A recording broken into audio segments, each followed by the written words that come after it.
What is going on, investors? Hopefully, you guys are doing well out there. That is right. It is Friday. It is time for the weekend, but more importantly, both those things. It's time for the Faang Stock Recap Show here on the Investor Channel, where every Friday we recap all the major news and the technical chart patterns from all the major Faang stocks. This week, we had a plethora of mega cap tech earnings. We had Meta, we had Amazon, we had Google, we had Microsoft, and a lot of these stocks going in opposite directions. We've got a lot to talk about. Better not waste any time. Let's kick things off like we always do with Meta Platforms. Start of the week at 308.28, down 3.75% to finish the week at 296.73. The company reported their earnings just 2 days ago. Seems like a lot longer than that when you've got all these earnings coming through. Revenue coming in at $34.15 billion. Impressive, just very impressive year-over-year growth from Meta. We also saw the upcoming guidance was pretty good as well.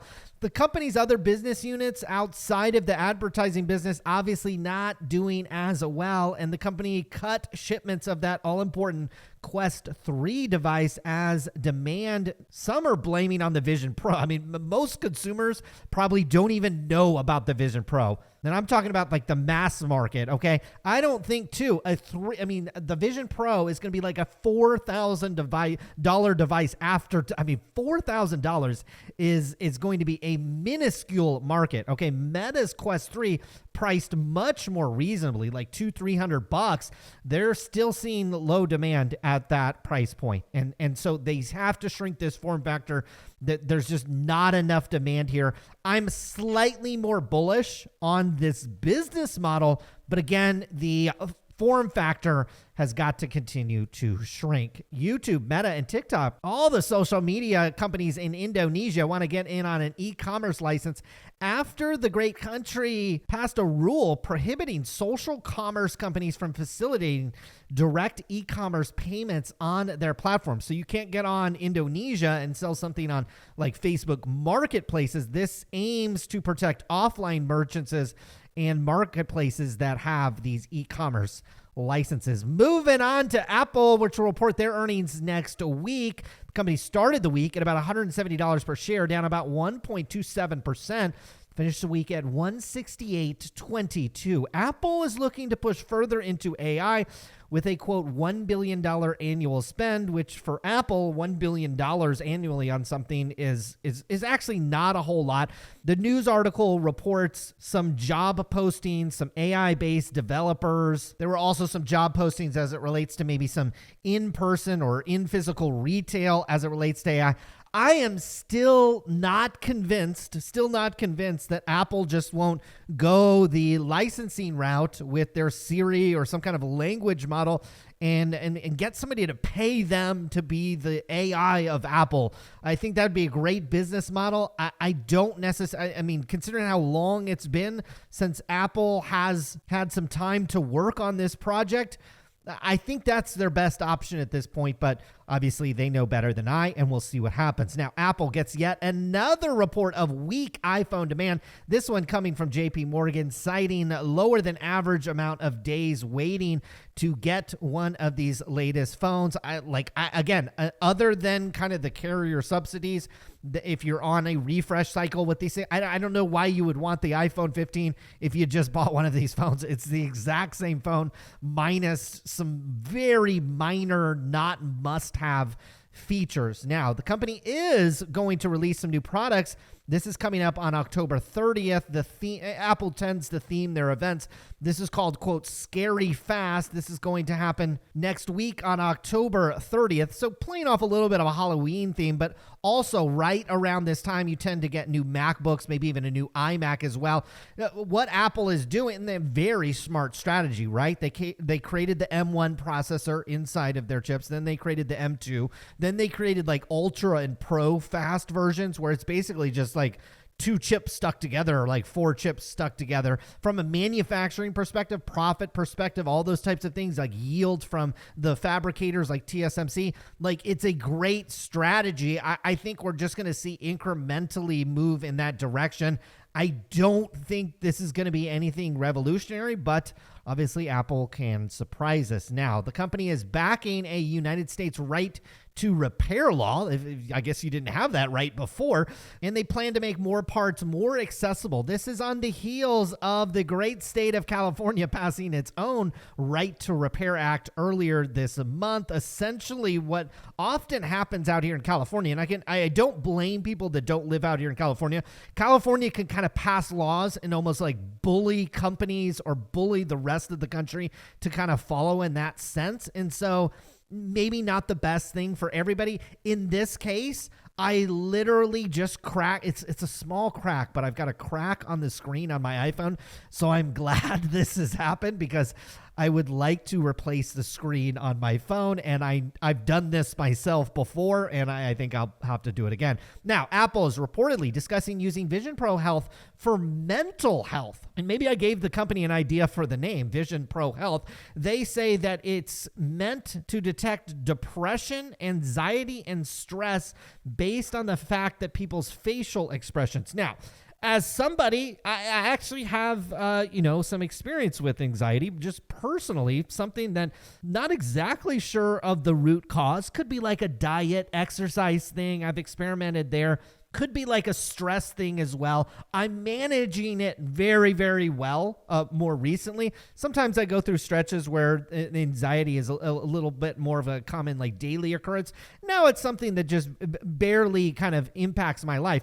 I don't know how spending $4,000 on a headset and putting that on my face would help my anxiety. In fact, I think it might make it worse, but I don't know. Maybe there's something here. I think there's some use cases here. I also think this form factor looks a lot cooler. And so if you can continue to shrink this down, obviously battery life becomes kind of an issue there.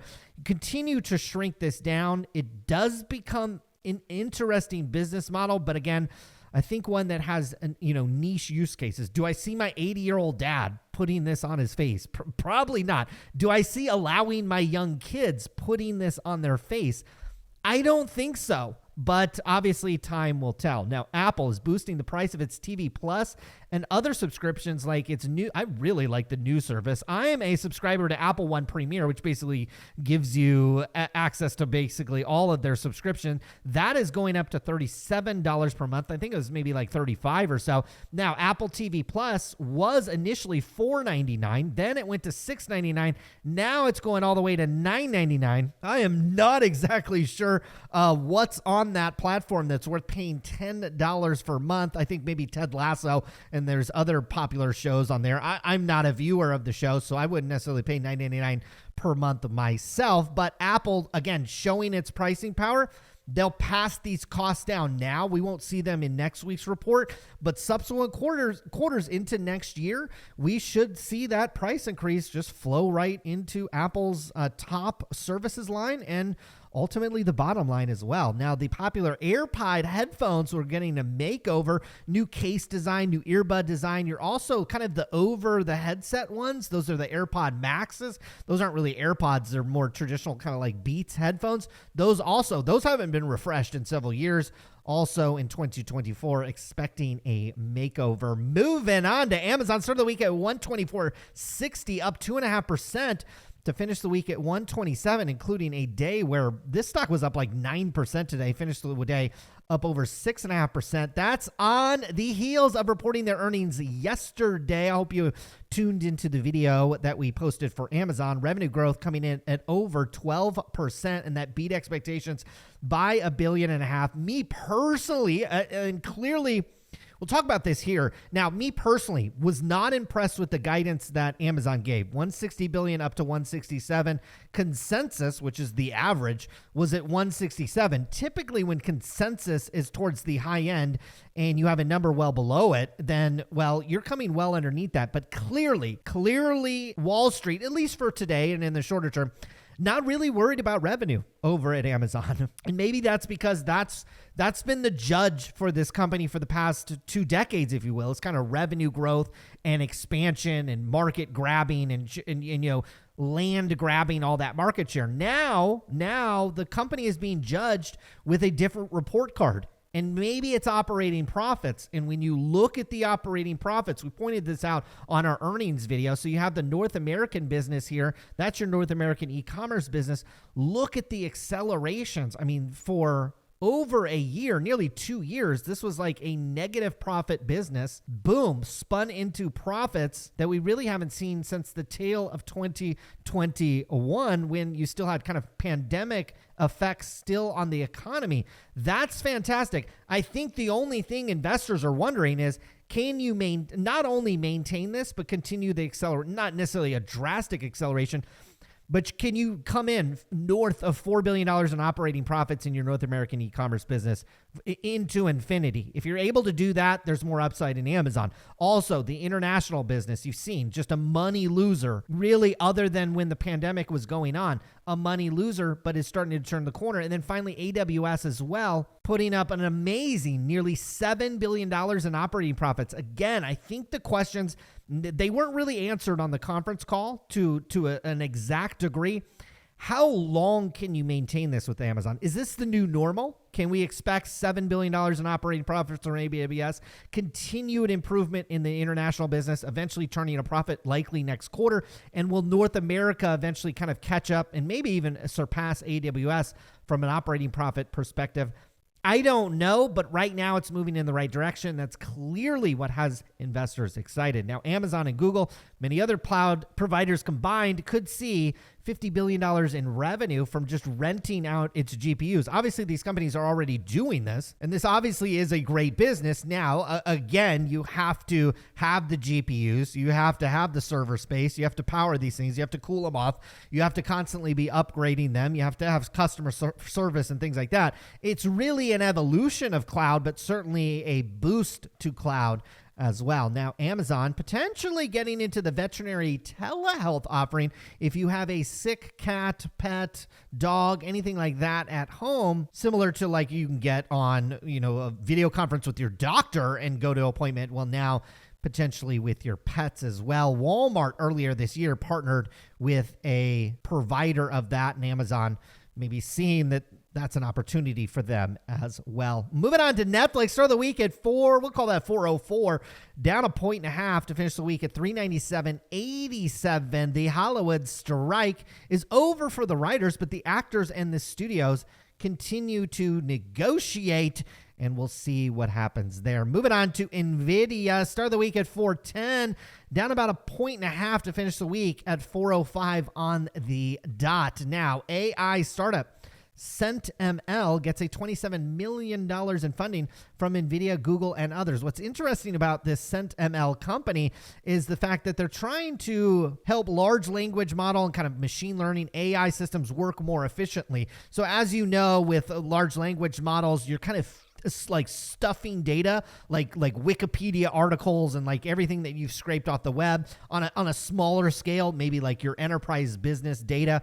And then you're stuffing that out of memory into a GPU. The GPU does this kind of matrix multiplication, tries to make sense and find patterns of the data. And then it spits it out the other end and drops that into memory. Okay. And then you kind of run an inferencing through the GPU. Maybe you incorporate some CPUs in there as well. And so obviously you've got data like going back and forth. So there's a lot of opportunities for, that to not be efficient. In fact, I think Meta had a study earlier this year that found that maybe like 40 to 50% of the time for a training model was just waiting for the data to like move out of memory onto the chip, out of the chip. Like you're not actually doing anything other than waiting for data to move. And so there's certainly ways to do this more efficiently. And what's interesting is NVIDIA actually benefits from that model, right? The least inefficient it is to train models, the better it is in some cases for NVIDIA and any of these chip makers, because then they can just sell you more of these chips, because that's one way to solve the problem. NVIDIA says the China curbs on selling their very powerful GPUs to China is effective immediately after getting a update from President Biden and the Oval Office. Initially, the licensing requirements were supposed to be effective after like a 30-day period, but it looks like these are effective immediately. Now, the one question I have is, I know China and ByteDance and some of the companies inside of China, they pre-ordered a lot of these GPUs. I don't know if these export restrictions, do they apply to those pre-orders that happened? Or is NVIDIA still going to be able to ship the ones that were pre-ordered maybe about a month or two ago into the country of China? I don't know. I would probably lean toward maybe not. Now, in the short run, NVIDIA is saying that this has no real meaningful impact on its financial results.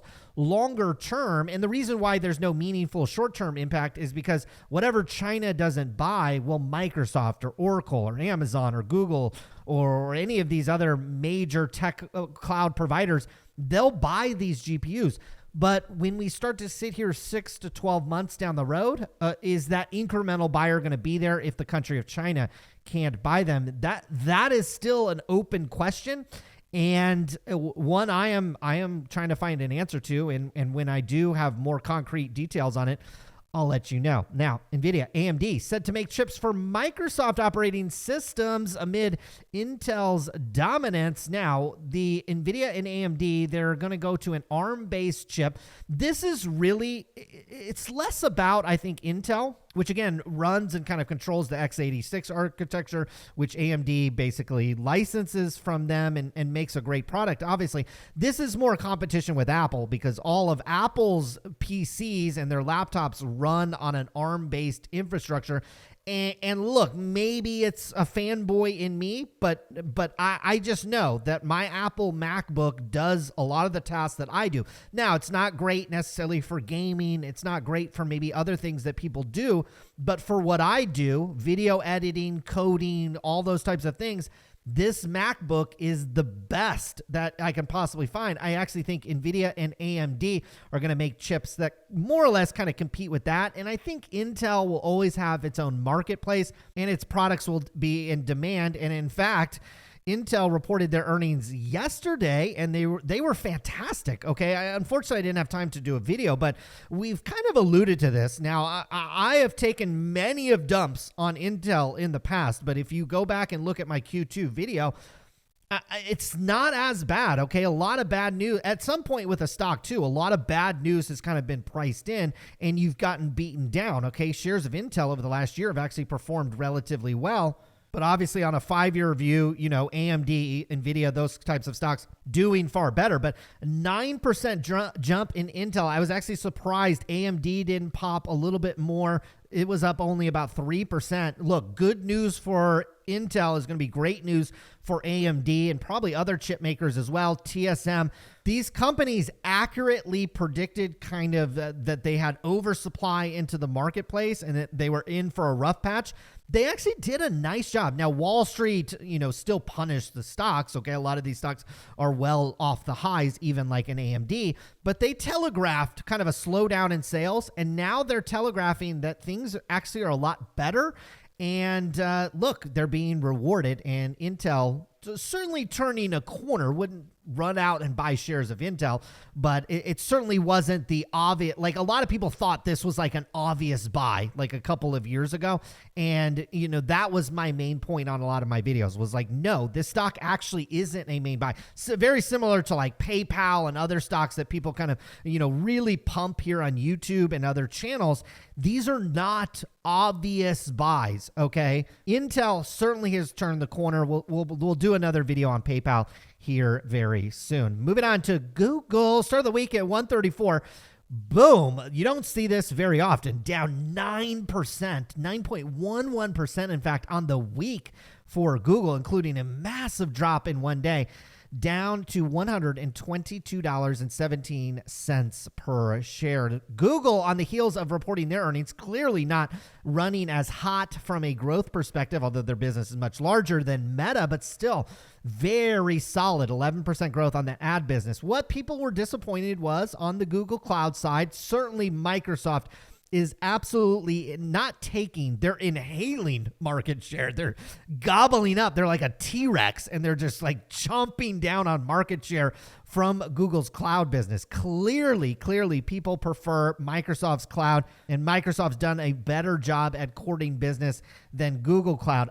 But here's my counterpoint to that, is that this is an advertising company, okay? I don't care how big, and Google Cloud could get to the size of a business to where it would really actually mean something to Google. But just remember, this is a company in one quarter put up $77 billion. Google Cloud is basically 10% of that. And then from a profit perspective, it's like almost 0% of their profits.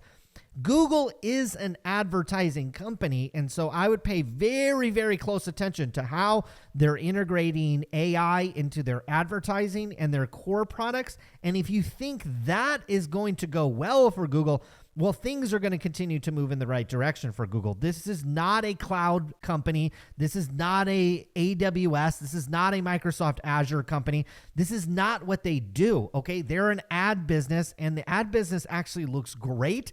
And we had an interview guest that I posted today, Frank Curzio, gave you very explicit. I mean, he basically tells you what he thinks about Google. And this is a guy that gets paid a lot of money. I mean, he used to work for Jim Cramer. This guy makes a lot of money to give out advice, and he freely gave it in an interview. So check out the channel if you were not able to get access to that interview. It posted earlier this morning, gives you actionable advice on Disney, on Google, on Microsoft, on NVIDIA as well. It was a great interview. We'll certainly have Frank on again here in the near future. Now, Google doesn't want to follow Yahoo down the path to roadkill, and I don't see any evidence of this yet. And maybe I'm just an old tech man at this point, okay? And I was at Google's headquarters just a couple of weeks ago, but I don't have any real emotional attachments to Google. Now, do I think Sundar Pichai could be doing a better job? Yes. Do I think they could be moving a lot faster than they are? Absolutely. There are some operational things that Google is not doing very well. I think you could say the same thing about Apple as well. They're just not moving fast enough. But still, this is an advertising business, and the advertising business right now is actually pretty darn good, and I don't see them going the way of Yahoo. Now, Google invested $2 billion into OpenAI's competitor, Anthropic. This also goes along with Amazon saying it would invest about $4 billion in Anthropic. Anthropic makes a couple of different products. The most notable one is an AI chatbot, which is very, very similar to like a ChatGPT. They call it Claude. I have certainly played around with Claude. I've played around with ChatGPT. I don't know if that sounds appropriate, but I've also played around with Google's Bard as well. They're all useful. They are all certainly useful in a lot of different ways. I pay the $20 a month for ChatGPT. It's my preferred one, but I also like Claude as well. And occasionally I'll log into Google, and we'll see where the battle ends up there. Moving on to Microsoft, start of the week at $325.82. Had a big pop after earnings. I mean, you're up here at like $345 and then basically finished the week flat, but up about 1.26% to finish the week. We'll call that at $330 per share. Company reported their earnings about 3 days ago. On October 24th, you had revenue coming in at $56.5 billion. That was Google-like kind of 12.8% revenue. But again, the revenue mix is different here, okay? It's not all coming in through advertising. You've got some cloud business. You've got some AI business. You've got that tailwind of Microsoft Copilot, where they're going to be able to charge enterprises $30 a head to write your emails and make your PowerPoints and summarize your meetings and do all this stuff. And I tell you what, I think that software is going to sell like crazy and like hotcakes, because if I'm an enterprise owner, if I'm a business owner, $1 a day to make my employees just fractionally better, okay, is totally worth $1 a day. Now, if Copilot works even better than that, and there's certainly some industries where it was, many, many years ago, we're talking about almost 20 years ago, I took a summer job when I was in college at an insurance agent, and my entire day was literally just like writing emails and writing people back. And it was kind of like, since I wasn't a licensed agent, there was only so many things I could do, but it was just kind of like communicating very like almost in a robotic form. If I had Copilot back then, first of all, my job would have been 10 times easier. And number two, I would have been able to send out twice as many emails. And so there are industries, particularly ones that rely on email in particular, are going to get Copilot, and they are going to see a drastic, we're talking about a drastic increase in productivity, even if only a certain percentage of their employees use the automatic kind of writing function every once in a while. It's just going to be phenomenal, I think, for Microsoft. Now, the company is going to invest $3.16 billion into Australia, focusing on AI, cloud computing, and cybersecurity. You've seen a lot of investment in Australia over the past, look, forever. It's a great country, but we're seeing an acceleration, I think, of investment there. Moving on to Tesla, start of the week at 205. Look, a lot of stocks kind of climbed up and then back down.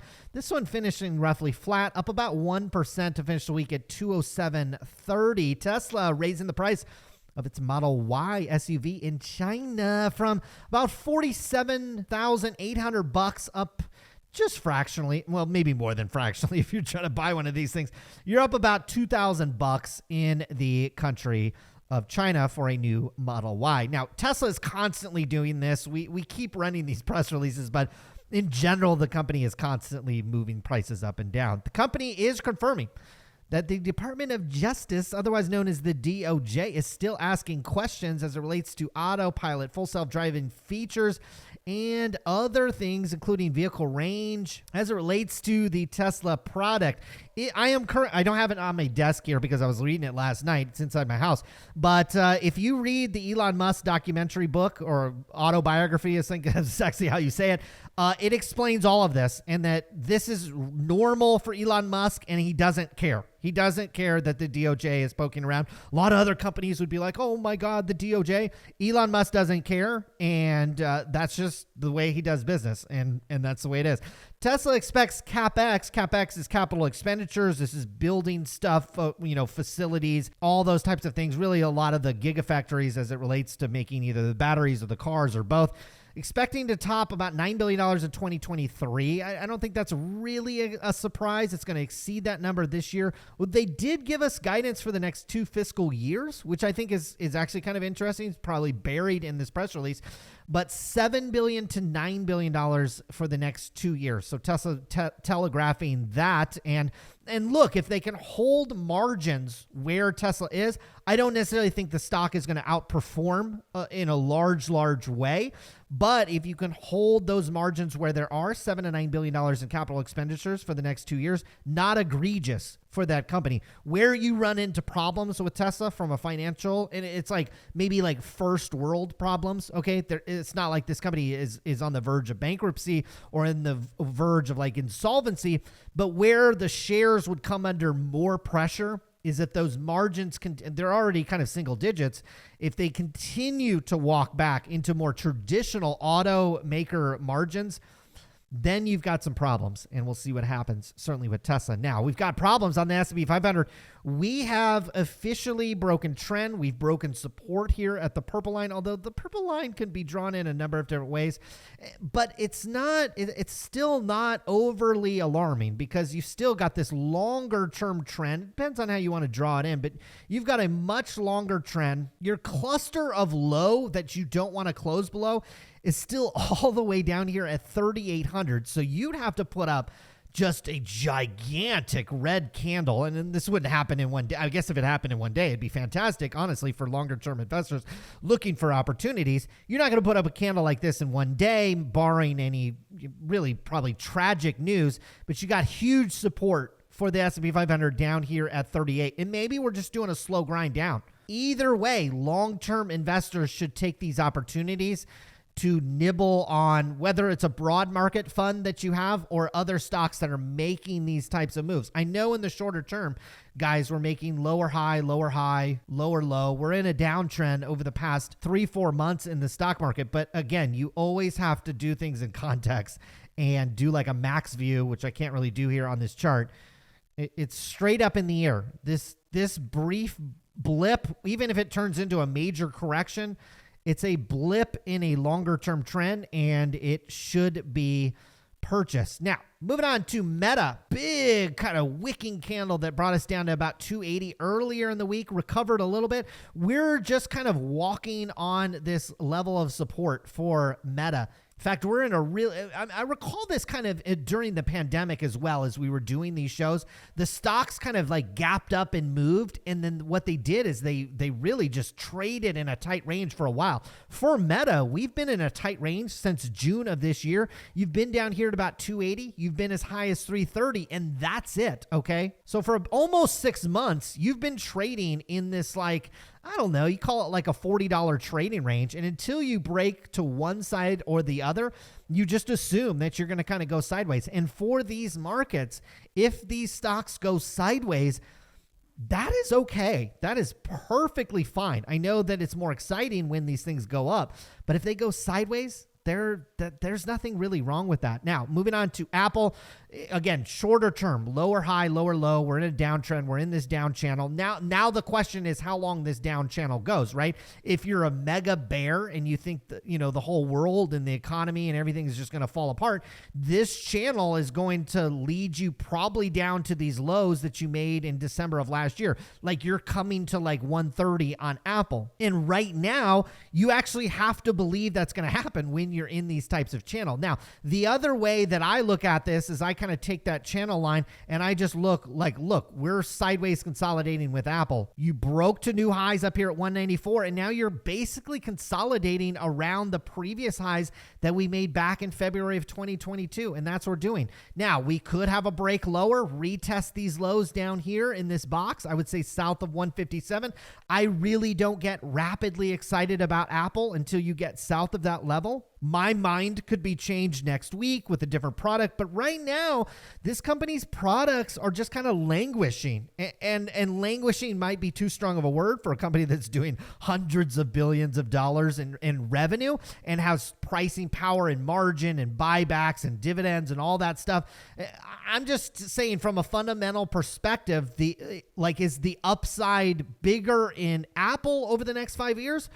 Or is it bigger in a stock like Amazon, which again has multiple business models and is still working its way into profits? We pointed this out when we talked about Amazon during the earnings show. The stock, after making a massive run, the stock consolidated basically for like 2 years in this really tight range from like 81 up to like 95. The stock basically traded in that range. Then you had this big breakout in 2020 as the company started printing a lot of, the government printed a lot of money. A lot of that money got pushed over to Amazon. And look, they printed a lot of profits. And then you traded in a range from like 145 up to 186. And you did that for basically 2 years. And then you broke all the way down. And now you're in the middle of the range. Now you're in the middle of both ranges. You got a range above and a range below, and Amazon's in the middle. This is not the worst spot, I think, to accumulate Amazon. Again, your thesis with Amazon fundamentally has to be what we pointed out. The operating profits in the e-commerce business got to continue to expand and grow and hold their levels. And on top of that, AWS has got to expand as well. And if you do that, this is a stock that can move higher. Now, moving on to Netflix, we talked about, so this stock was in this steep uptrend. Most of these stocks are in this steep uptrend.